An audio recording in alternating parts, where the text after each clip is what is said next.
Greenpoint Williamsburg Public Affairs presentation.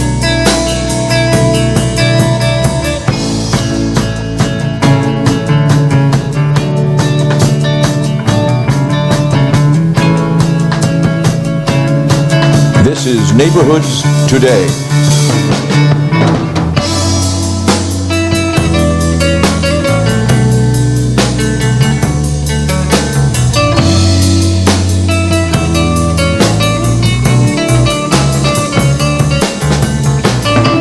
Hello and welcome to another edition of Neighborhoods Today. I'm Reena Marie Pelc. Greenpoint in Williamsburg has its share of environmental problems, but unlike other neighborhoods, it's also a marginalized community which has become a repository for a disproportionate share of health hazards. Joining me in the studio today is Deborah Masters. Now, your background is interesting because you've worked in politics. I don't know exactly if that's the way you would put it, worked in politics, but that is a part of your background, and I was wondering if you could just shed a little light on who you are and where you've been. Well, I used to do a lot of work against the incinerator. Well, first of all, I grew up in Pennsylvania, and I worked on 3 Mile Island when that exploded. And then I worked on the Brooklyn Navy Yard incinerator, which is where I lived, right next to the Navy Yard, for, almost 15 years.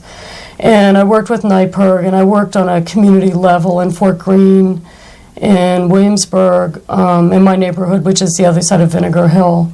And then I worked for Councilmember Fisher in Brooklyn Heights, and I worked for him for 2 years. And I turned out not to be very good at working on issues other than the environment, so he just let me work on the incinerator, and we had a lot of lead poisoning cases, was when I sort of started learning about other aspects of the environment. So I'm really a community worker more than an environmentalist. When you were working for Ken Fisher, is that really when you really had more of an opportunity to start dealing with a lot of the environmental issues? Different kinds of environmental issues, yeah. Mm-hmm.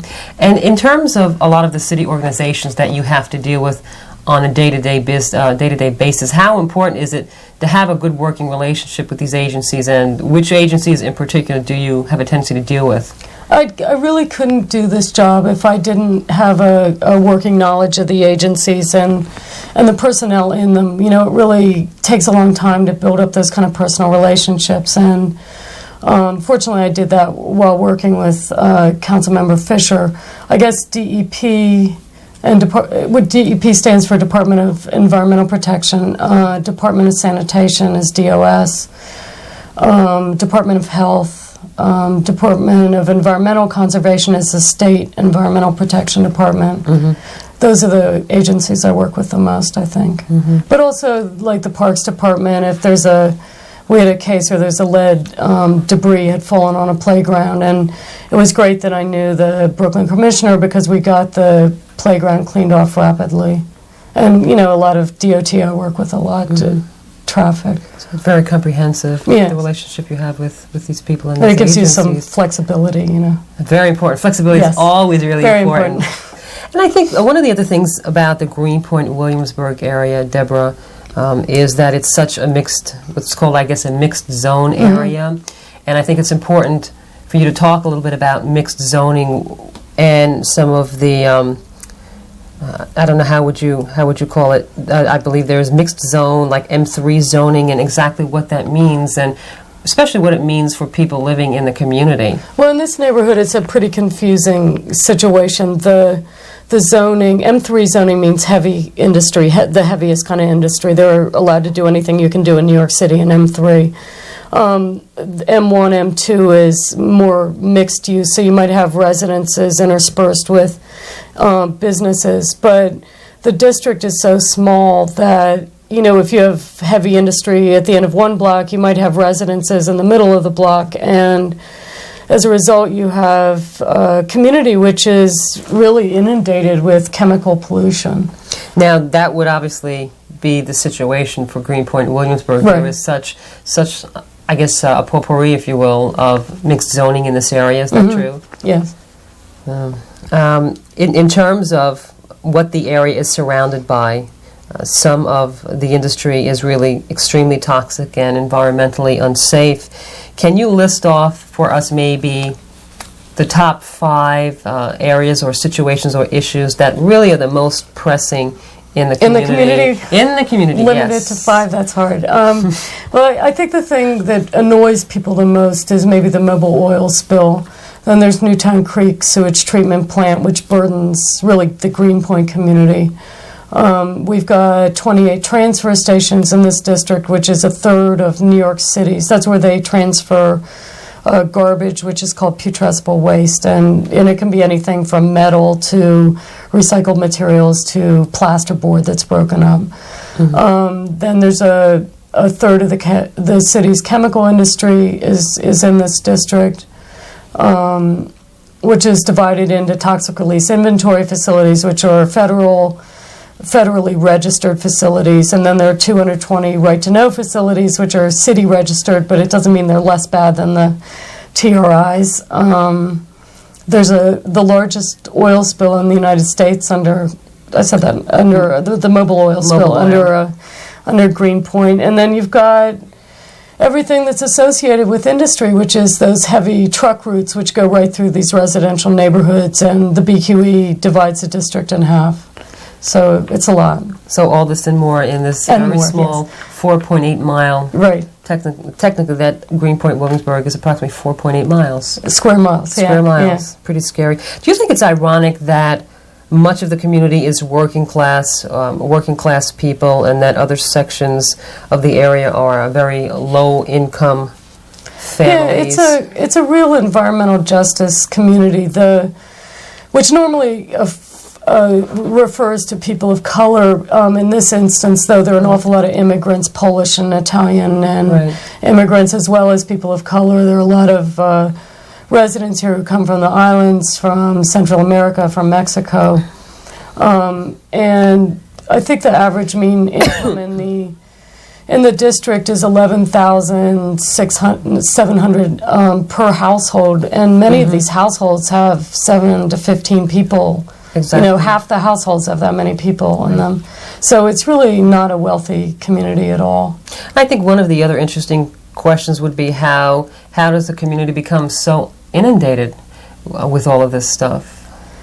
Well, that's a good question. In the 1800s, there were a lot of very heavy industries that were much more polluting than they'd be allowed to be today along the waterfront, and those were shipbuilding, anything associated with rail lines that had to go out, any kind of transportation stuff, which I guess is mostly sugar.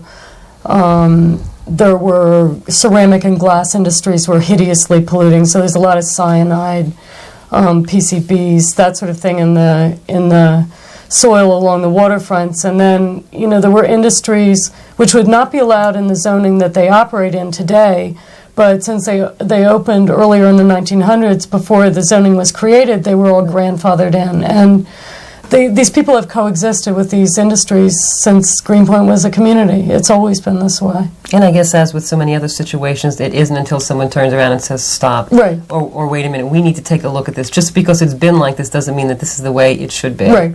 And the ironic thing is that DEP and DEC are saying stop, but the trouble I have in getting the environment cleaned up here is that even though there are federal, state, and city laws that apply, they're really not used to enforcing them in a lot of ways. So it's the very agencies that created my position that are really needing to bolster their efforts to make it better. Do you think it's just some kind of uncomfortable feeling in terms of now going out and really enforcing these rules that exist? Yeah, it is largely that. There are regulations. Inspectors are really only allowed to fine when they go in, and what I would prefer that they do, and I would like to speak to the new commissioner at DEP about this, is that they could go in and tell these companies, you've got to re-engineer this filtration system. We've got to make the air better. You're out of standard with the Clean Air Act, and this is just not good enough. But that's not happening right now. I guess that's why we have people like you, Deborah. Yeah, well, I'm not doing a good enough job yet, but I'm trying. No, one step at a time, definitely. I wanted you to try and get a little bit more specific with us. We have, of course, you and I spoken before, and you had mentioned what you consider to be two of the top issues, which have really been environmental nightmares for the community, and we're talking about toxic chemicals and garbage transfer stations. Can you just go over for us again in terms of how much of the city's chemically treated waste, generated waste, does the Greenpoint Williamsburg area carry, if you will? Well, I think that they carry, which doesn't mean they generate, but they carry about half of the industrial effluent from the city, because we get a lot of Manhattan waste coming through the sewage treatment plant. They create about a third of the chemical waste. A third of the chemical factories in the city, the heavy industrial facilities in the city, are in this small district. In the Greenpoint Williamsburg area? Yes. It's very... It's a lot. It's very scary, actually. Yeah, it's frightening. Because it has such an impact in terms of health. Yeah, and environmental health, environmentally related health problems are very hard to pinpoint, because particularly in this area there's so many environmental impacts that it's hard to say this chemical company made this person have cancer. And cancer, for instance, is a thing that takes a long time to grow. And a chemical company that you might have lived next to as a child might have been a protagonist in causing cancer when you're in your 40s, and you might live in, the countryside by then. So they're very hard to pinpoint, those things. Well, let's go back to chemicals. When you talk about chemicals and chemically generated waste, what exactly does that mean?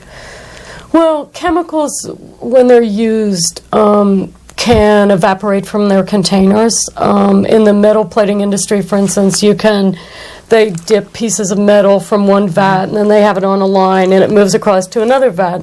So maybe the vats are too far apart, and a lot of it drops on the floor, and maybe that'll evaporate. That's it seems like something that wouldn't be causing a problem, but if you're using, say, potassium cyanide, which is a very dangerous chemical, the evaporation of that can go off into the surrounding neighborhood and cause problems, and especially for the workers who are using them.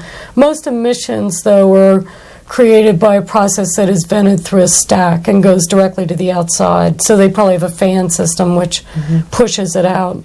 What pollution prevention is cutting down, say, on the evaporation of chemicals, or enclosing some of those processes so that the chemicals are never airborne, or keeping covers on the vats so they don't evaporate, or substituting environmentally safe chemicals for those ones that have traditionally been used. So that's what I try and do. I try and get factories not to go out of business, but to update their process. Well, I'm curious as to how difficult it is to get a company to, as you call it, substitute some other kind of, quote, environmentally safe chemical when... It depends. When we've been using this, and it's in our budget, and it really works for us, and I don't know if we really want to look into your, quote, environmentally a little bit more safe chemicals. Well, backwardness in the industry can have a lot of sources. A lot of guys in the metal plating industry, or guys that have, immigrated to this country, don't speak English particularly, and probably don't even know that the chemicals they use are hazardous. So a lot of times it's a kind of, if I'm lucky enough to get my foot in the door, it's kind of an emotional appeal to the guy about his workers or his grandchildren or whatever works, But in an industry like metal plating, where there have been so many advances, I can actually get somebody else to call him sometimes, and that's sometimes very helpful. You just have to try what you can think up, Creative. Yeah, you have to be creative. I am sure you are very creative, Deborah. I think one of the other, just in terms of potassium cyanide, just in case people are wondering, that is the same chemical that Hitler used during World War II, I believe. Yeah, and there's a place on North 7th Street, which is right near my office, that emits that stuff directly into the air without it being processed, and it's a really terrible situation. There's about 60 adults, many children, many of whom I work with, in community affairs, and this one woman has been recently experiencing fainting spells from the effects of these chemicals, and I've gotten them inspected about 9 times in the year and 3 months that the office has been open, but DEP so far has not made them change their filtration systems. So. Now, see, that is where I have questions, and I think a lot of other people have questions. Why not? Why does it take 9 visits and something is still not done? Well, I actually didn't realize that they weren't making them change their system until recently. And when I did realize it, I was furious. And I immediately called one of the top inspectors and I said, what's going on here? And he said, well, I guess we could close the company down, if we get enough more complaints. And I said, but it's not my job to close down companies. I want environmentally safe companies operating, particularly in these kind of close proximities to residences. And so anyway, we're in conversation about it, but they've got to change their whole regulatory system in order to make those changes. Mm-hmm. Is that one of the reasons why so many of these businesses, many of in this neighborhood, by the way, which have very good profit margins, have been maybe at times reluctant to change, or how's it that they've been able to get away with this time and time again? I don't know, actually. DEP just has they have so little emphasis on environmental protection that they don't have a lot of inspectors. Their inspectors are good. Their engineers are wonderful. I think they're terrific people, but they just don't have enough to go around. And I think they inspect places based on complaint rather than just a routine inspection. And the problem is that, certain chemicals, after people breathe them a lot, they don't really smell them anymore. So maybe certain areas don't get, and then there are companies like Epner Technology is one of the worst producers of chemical emissions, but they're really trying. They're working with us on pollution prevention things. And, I'd say in 20 years, they're not going to be a problem anymore. And it's just a lot of times education. Mm.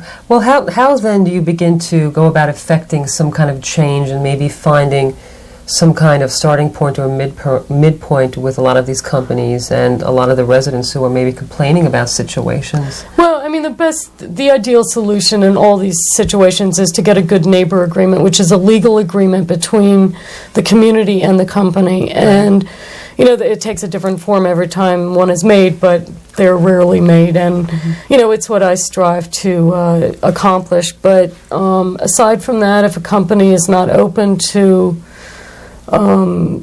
improving its system, I after a year of trying to talk to them, I'll just start reporting them to DEC and DEP and trying to fine them, essentially, into cooperation.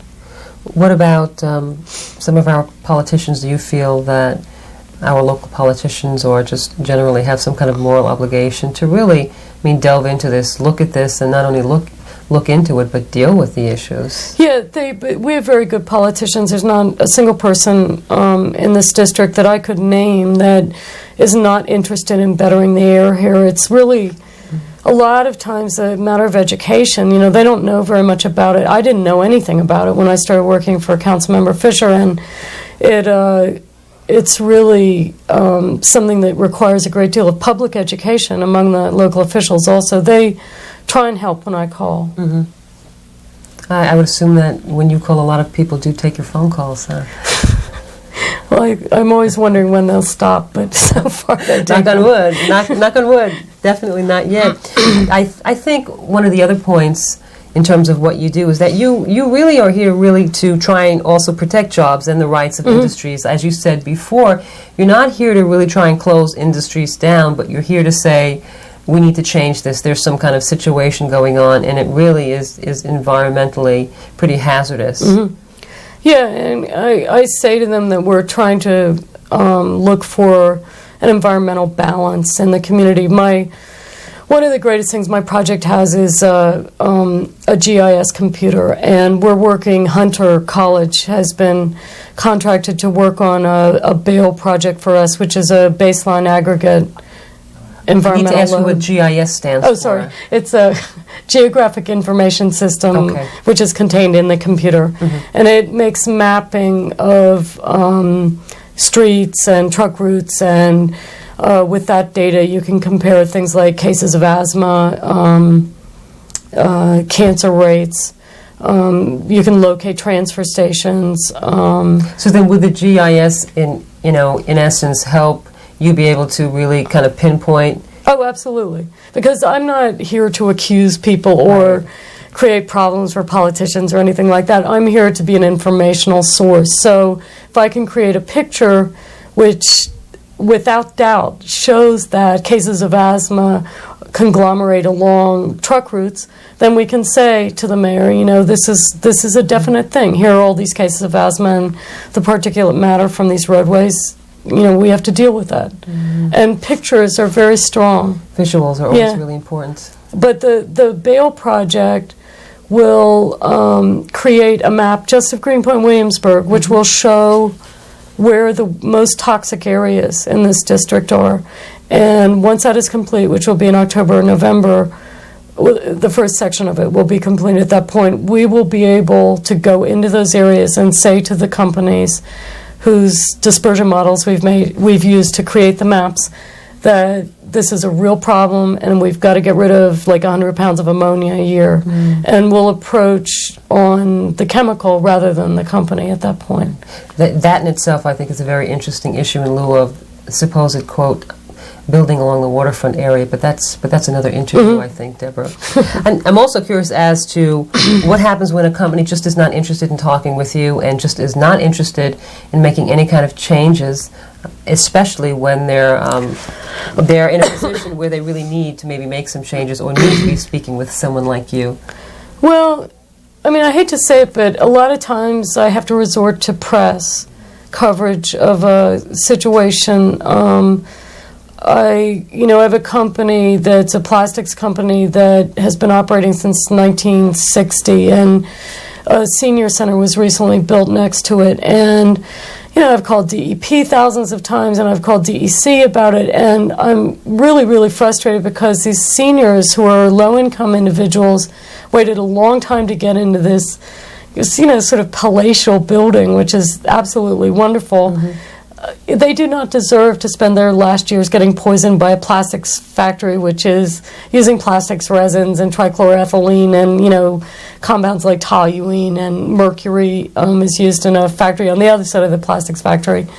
And, if there can be a dramatic interview in the press that will help that case, that's what I'll resort to. And that's really the tool, the community groups, because in numbers you have a great power. Absolutely. Community involvement is very, very important. Yeah. So the more you build up a kind of constituency, the more people are involved in any one thing, then you have a greater workforce on another issue. And absolutely. Yeah, so it's really exciting. Well, we're just about out of time. So, at least for right now, I need to say thank you very, very much. You are an incredible source of information, and you will definitely be back.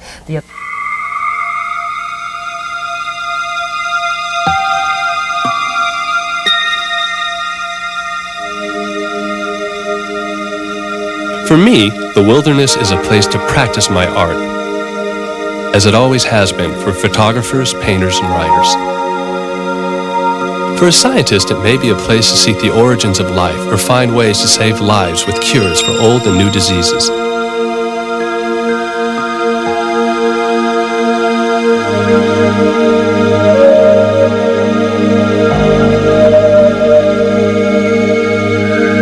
For you, no matter what you do, it can be a place to find peace of mind and escape the pressures of the workday world.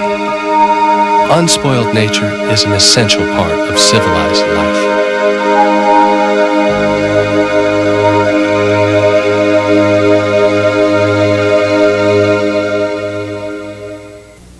Every day, a thing called radon gets into people's homes.